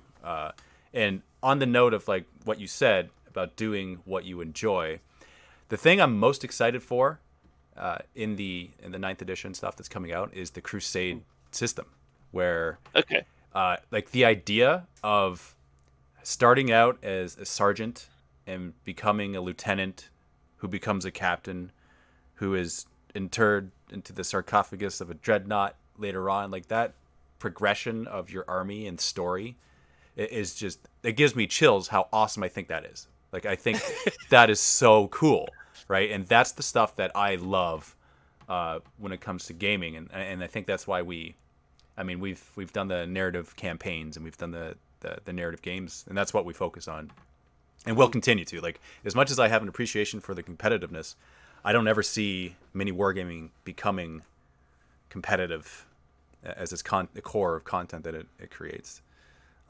Whereas I get to mirror you in that, like the other side, I don't like. I really like the narrative, and I really like what they've done with creating narrative armies that play well. I think that's really important to me, and I think that makes the game better. So I'm super invested in that. But D&D, Pathfinder, anything like that, I'm like, dude, just sit me down. I want to do zero prep.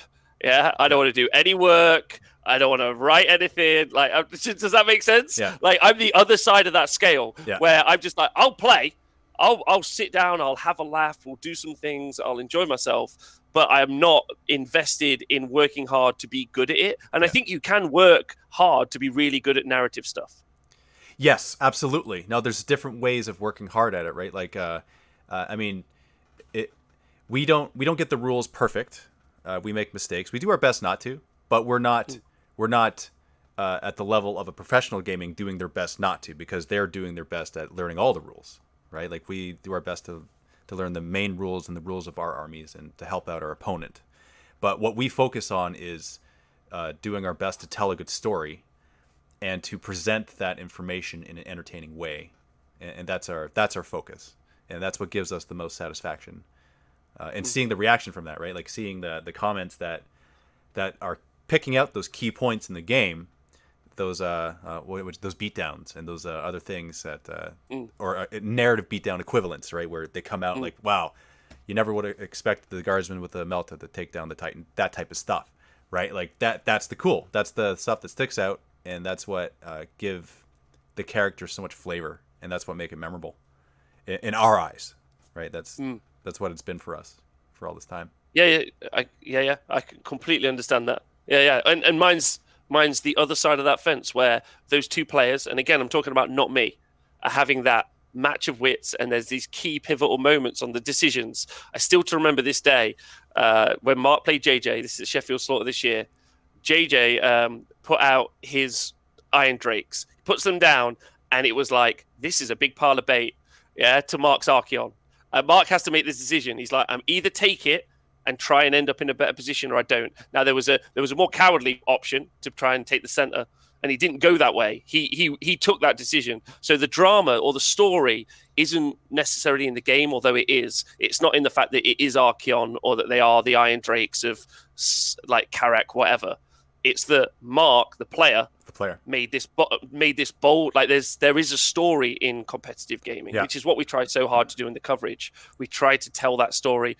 I don't want to say it's a harder story to tell. It's a different story to tell. Yeah. But it's a unique one, and it's when that happens, it's really fun because you see the stress on the player's face. Yep. Like there's emotion behind it, like there is in every sport. And I've never been invested in sport in my life until we're talking about Sport Warhammer, and then I think it's really interesting. Right? Yeah.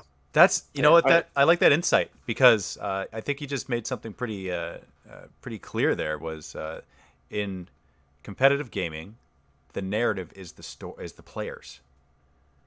That's what a lot of and the decisions they're making. The decisions, like it's their reactions, it's their decisions, it's that emotion that you get attached to. Whereas the narrative gaming is the miniatures, the models, their story, and so that's where it differs. Yes. That's cool.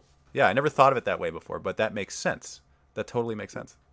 Yeah, whenever I'm writing anything for new presenters or we have an infield reporter, I always say, what are the key story elements of the story? Right. Like, is this someone's first event? That's exciting. Yeah. Is someone playing with a terrible army? Go find me that story. Yeah. Like, is someone running a really odd build? That's really fun. And the things that we try and avoid are the obvious ones. So like when we're doing coverage, we won't put the current good armies on for the first day. Right. Because what we want to do is showcase the other stuff, the weird picks, the odd builds, and see how they play. Yeah. That's always because, again, those are just other narrative hooks. The environment of wargaming is what that is. And I think that tells a great story. And it also tells the story of the moment. It's so passing, right? Like there's the moment when there's sequiturs everywhere, right? There's last year for LVO CanCon where there's like 10-15% representation of Bone Reapers in every army. And you're like, and they're all Petrifex Elite. And you're like, okay. But then halfway through the day, all of them have lost or half of them are lost. And you're like, brilliant, like the king is dead. Like it's like this kind of like grander other story, which is not grander but different other story, which is fun. And I think that's why I'm so enjoying doing coverage at the minute. I think I think sad face. There's a lot of stuff too that I think that we could learn from each other. Like for me, example, the way in which you approach the game before the game happens, I think there's a lot I can learn from that. The picking out of the story elements, I think would help me to make better narrative stories.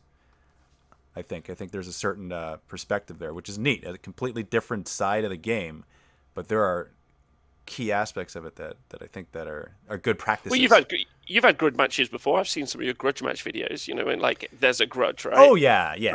Like there's, and that's the narrative. In that case, that's the narrative.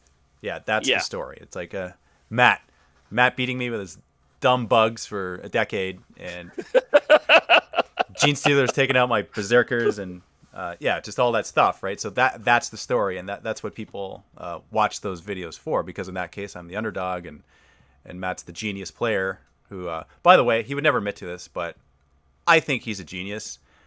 He's a very smart guy. Like That's nice of you. No, it's true. Like I can't deny it. Like he's an accomplished piano player. He's brilliant in what he does. He learned 2 languages. He served a mission for our church, and he learned 2 languages on the mission. Who learns 2 languages? Come on, right? He's a computer programmer. Like I saw in the comments, like people are saying that Matt would make a good competitive player, and it's true. And he is. He actually has to suppress that because he gets too competitive. And he gets emotionally attached to the competitiveness of it, and he has to separate himself from that, otherwise he won't enjoy it. And so that's why he's focused more on narrative, because he knows that no matter what happens, there's no winning or losing necessarily, because the story's going to go where the story goes, which I think is wise. and good for the health of all those around him. The competitive game can be frustrating as well, especially when it's not good. Like when it's in a bad state, it can be. But it's also really important and honest to have those conversations. We can't shy away from the facts of what's occurring, right? Iron Hands were too good. That's a fact. Yeah, that's a flat fact, right? And Slanesh were for Age of Sigmar, and like their existence of those facts doesn't mean the game is worse. It just means the game state is worse, and that's always something valuable to know. I think that's super important for people to be aware of, because then they won't have worse pickup games and casual games. I always picture there being two kids in a barn in some American town. This is my target audience. I want you to know this. There's two kids and they've ordered everything online. They don't really have any clue what they're doing, but they need some relevant information because they can only afford an arm each. Right. And one guy keeps kicking the other guy all day. Yeah. And he's just like, because this goes back to a personal experience I had when I first got into it. I played ogres and my friend played orcs and goblins, and he kept just purple sunning off my ogres. And I was like, stop. And then so I went on the Ogre Kingdoms forum at that time, and I was just like, okay, read all the posts. I was like, okay, I need to be better at movement. Okay, start researching movement. Okay, movement's my thing. Okay, all right. Okay, I understand this now. Played another game. That didn't work. Okay, Gutstar. Okay, this didn't work. Okay, what am I doing wrong? And the answer is I was doing nothing wrong. It's just a terrible army in a pretty bad game. Like, but I was trying super hard. Right. I was like, come on. And so it's those two kids who I try and make content for. I'm just like, they're like, oh, actually, Sylvaneth is a really bad battle tome. Narratively, it's not. I lost a game to them yesterday. I need to admit that live on air. FYI, doesn't matter. They're still awful. At delivery, everything with that book is wrong. We could go into deep dive about that, or you could listen to the show about it, but whatever. It's just not a good book. So if you're playing with Sylvaneth and you're like, why does my friend keep beating me all the time? Because you have a terrible army book. And it's not necessary. You can try really hard. You can go cutting edge, but you have to go cutting edge, right? Whereas with your Bloodthirsters in 40k, how many times have you run them at stuff to see them die in the midfield? Quite a few times. Oh, so ridiculous. It's so sad. This doesn't make sense. It shouldn't be this way. No. Like, narratively, it does not make sense. Oh, and that's my Right? god, the Right? ludonarrative dissonance is my like. Do you know that term, ludonarrative dissonance? It makes sense that you say it, but I've never heard it before. But yeah. Okay, so it's effectively the Death Scythe for Necrons is described in the narrative as being able to destroy entire armored columns. Right. Its weapon profile can't even take out like a Torux Prime. Like, it's awful. Like, let alone an entire column of vehicles. Yeah. Like, stop telling me. So, and that's the problem. Like, all of the narrative is hyperbolic. Yeah. A Bloodthirster will smote the earth. Right. And you're like, nope, it's No. going to die to like a couple of autocannons. And it always makes me sad. Always makes me sad. Yeah. Yeah. Oh man, it's so true though. Oh my goodness. And you know what? Every single thing. What's that word you used to ludonarrative dissonance. The word hyper. What'd you say? A hyperbolic. Where like everything's awesome, like everything's great.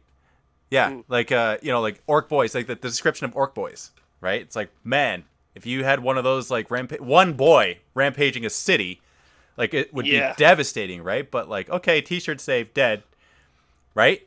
Like there is that disconnect, which relates to my favorite piece of Warhammer. Phil Kelly, who by the way is start to finish one of the most wonderful people in the world. Whenever you see Phil Kelly on an interview or you talk to him ever, you're like, Phil, what's happened with this? He's like, well, we decided to take the narrative just up to 11. He says that every time, and I'm like, how many times, Phil, can you turn the narrative up to 11? He's just like, we've really changed the shape of everything now, Rob, and we've just turned the narrative up to 11. I'm like, it's been at 11, Phil, for like 15 years. Yeah, time to move it up to 12.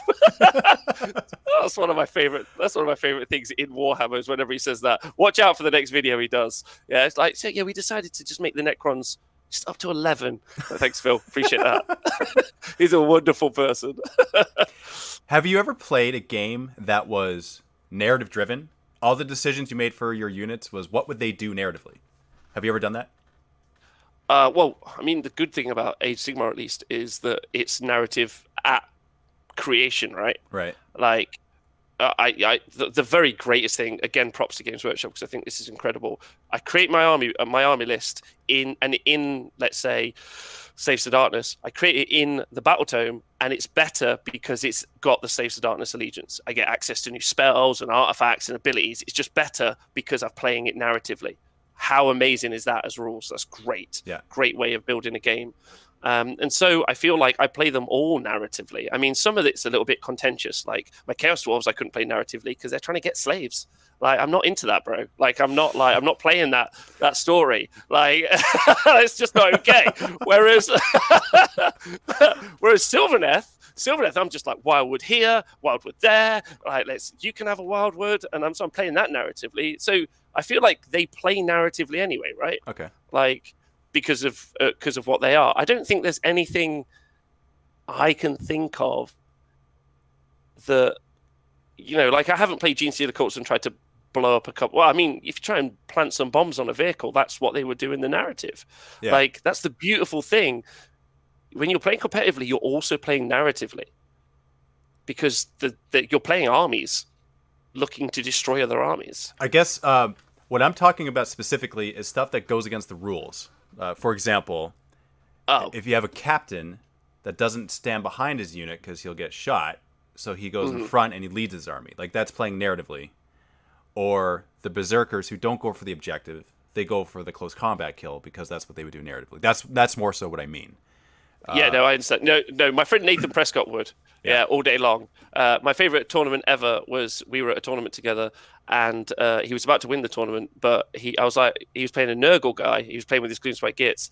I was like, Nath, how'd your game go? He's like, we were going to win the game, but then I've never fought Nurgle. So I was like, so what happened? Some sort of like thing you've not experienced? He's like, no, we just decided to run off the objective and poke him because I've never poked him before with my sticks. And I was like, so I lost the game, but like, it was so much fun poking them, and I was like, okay, like, I really appreciate you. Yeah. He also runs around tournaments. He really loves Gargants, and he's quite obsessed with putting things in his pants. So Nathan covers that element for me in my life. Like, he's madly obsessed with it. He's just like, what does that mean? I don't know what that means. What does that mean? You got to clarify it. Well, so he's got an ability to, a Gargant effectively has an ability to put a unit in his pants. And it means it's quite cool. So if you're playing Pink Horrors, you can pick out the standard bearer, which regen models in the unit, and you can put it in your pants, which will mean that they can't use the standard in the game for the rules, which is cool. So it's a good mechanic to use in the game. Okay. And it's really tactical and really useful.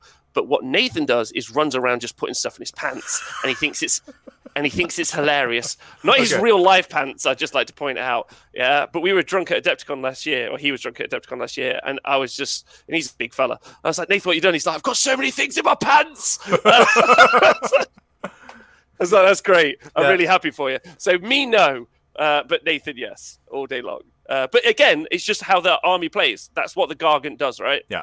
But that was fun. Cool. Yeah.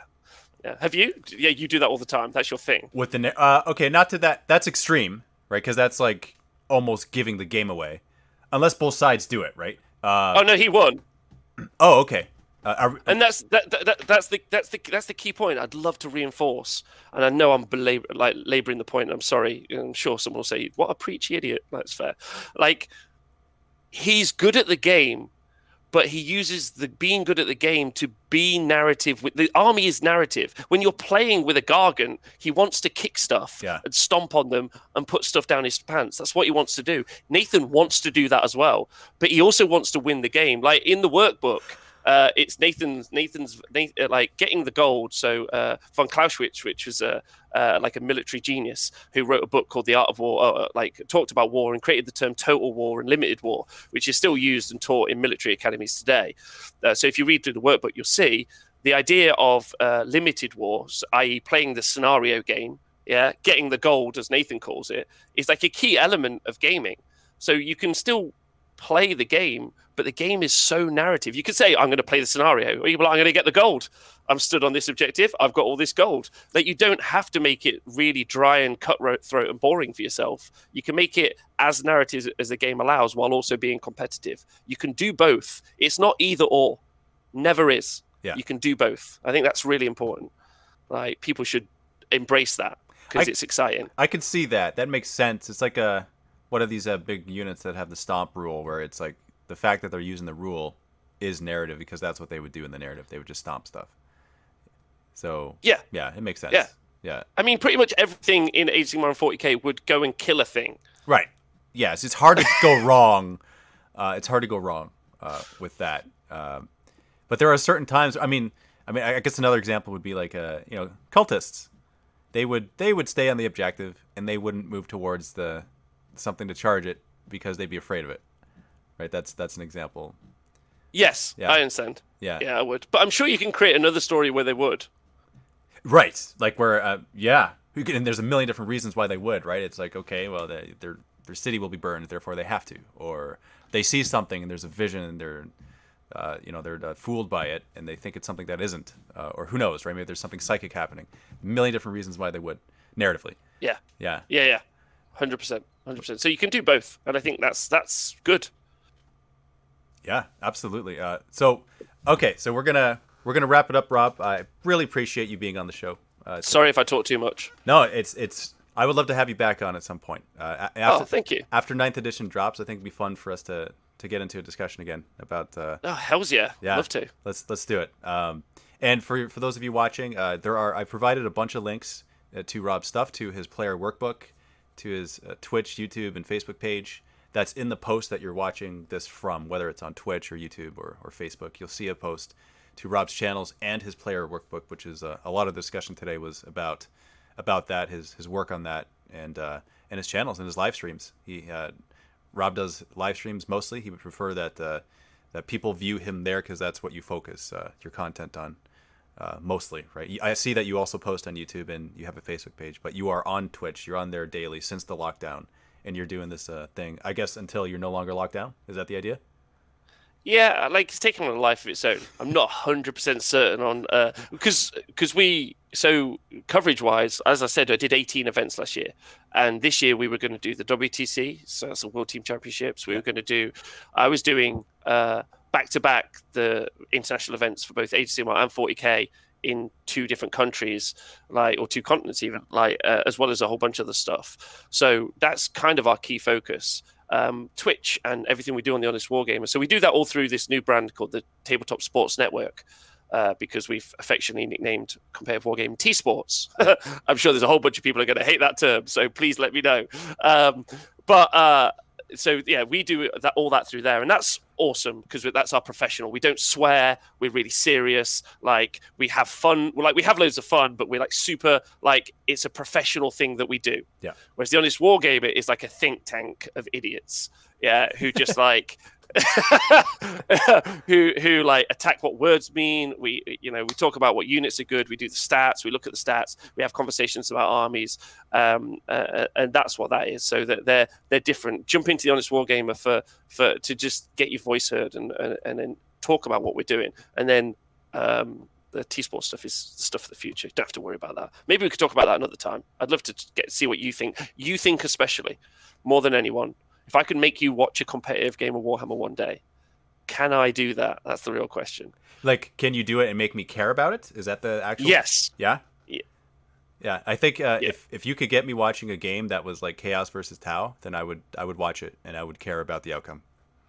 Okay. Yeah. All right. I would care very much about what happened on and I would have some definite opinions and emotions attached to everything that would happen.